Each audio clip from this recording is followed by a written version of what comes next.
நான் வந்து ஒன்று வேணா வந்து வியர் பண்ணி காட்டுறேன், ஒரு காம்போ. உங்களுக்கு பிடிச்சிருந்தா ஃபாஸ்ட்டாக ஸ்க்ரீன்ஷாட் எடுத்து புக் பண்ணிக்கோங்க, ஓகேங்களா? இது வந்து இந்த மாதிரி டார்க் கலர்ல வந்து வியர் பண்ணும்போது உங்களுக்கு நல்லா வந்து தெரியும் லைட்டாக.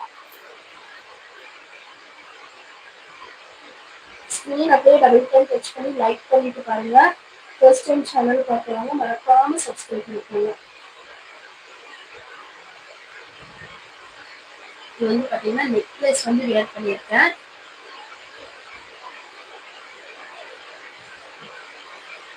நெக்லஸ் வித் இந்த டாலரோட நீங்கள் வந்து பேர் பண்ணும்போது சூப்பராக அட்டகாசமாக இருக்கும். சாரீ கட்டிட்டு வேர் பண்ணும்போது சூப்பராக இருக்கும், ஓகேங்களா? பிடிச்சிருந்தா அப்படியே ஸ்க்ரீன்ஷாட் எடுத்துட்டு பின் பண்ணியிருக்க நம்பருக்கு மெசேஜ் பண்ணி புக் பண்ணிக்கோங்க. காம்போவோட ப்ரைஸ் வந்து பார்த்தீங்கன்னா